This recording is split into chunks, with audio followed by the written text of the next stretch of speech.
Welcome to English Reading for Learning. Leaving Moscow.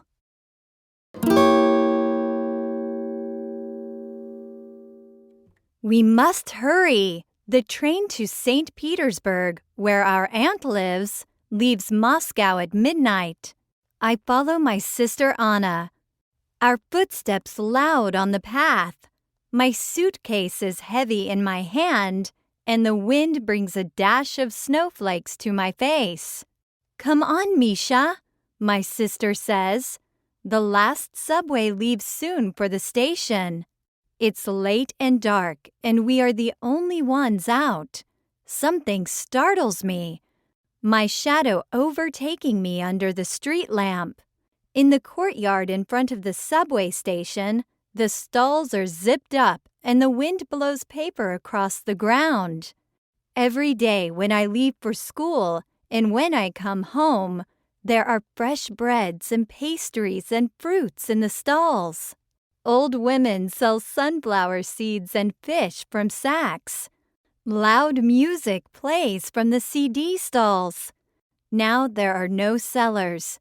Instead, behind a stall, another shadow lurches. Anna takes my hand. "Quick, this way," she says, and we change direction. My heart is suddenly pounding in my chest. I don't want to be robbed of the holiday money that Mama saved for me. We see at the turn that our thief is only a cat. Still, my heart thuds all the way through the subway terminal, through the ticket gate, my gloved hands clumsy with the ticket, and up the escalator into the warm hall where we catch the subway to the train station. When I see our train at the station, my heart beats with excitement instead of fear. Our sleeper car is number 3, right up front. I beat Anna onto it and rush along the corridor looking for our room. There it is, cabin C. I wonder who will share it with us. An old woman sits on one bottom bunk. She looks up at me standing in the doorway. "Dobry večer," she says. "Good evening." "Dobry večer," I say back to her. I put my bag on the top bunk across from her and climb up. There is a table between the two bunks, and on it are a cloth and a plate with bread and cheese. "Would you like some?" she asks me. I shake my head, shy. She cuts a slice of bread and some cheese anyway and hands it up to me. I thank her. Anna opens her bag and brings out our pears and the special bread, pluska, that Mama made for our journey. She offers some to the old woman. "Spasiba," says the woman, smiling in thanks. She takes a pear. Our sliding door opens, and a man stoops his head to come in. "Dobry večer," we say. He nods to us, then hangs his coat on the door and puts his bag on the top bunk above the woman. He has bread to share too, and chocolates wrapped in foil. He tosses one up to me. A man comes to the door with blankets to rent for the night.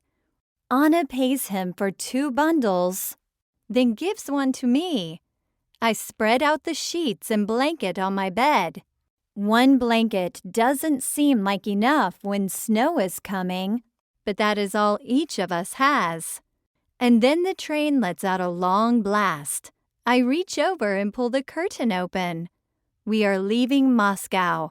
My first time ever. I watch the apartment buildings flick past. The man is on his bunk with a pen and a notebook. He has a long mustache, and the ends touch the paper till he looks up at me, watching him.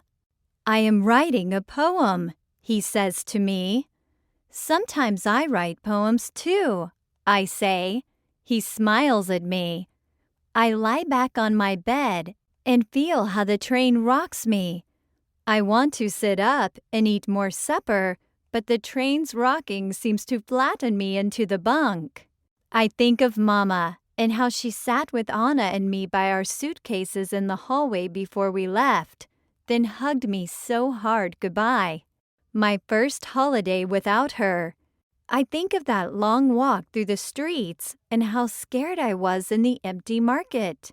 It feels good to be safe now and warm. I shut my eyes.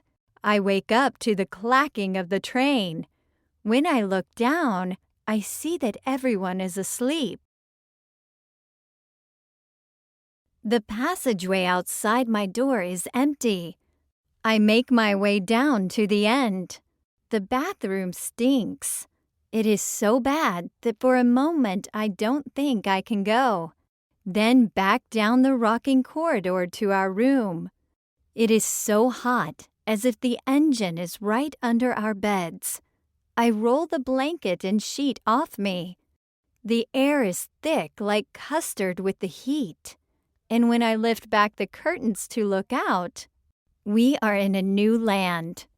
Snow has painted all the ground white, and the trees hold up their branches full of white as if they, too, want to be dressed up. And there are houses, not like where we live, and each one has its own ground around it and its own garden, all painted white with snow. The moon is glowing, and maybe the sun is coming up too. I can't tell whether it's moonlight or dawnlight, the way the snow is shining. And now there is an old man bent over near his house in his freezing world, looking at his garden.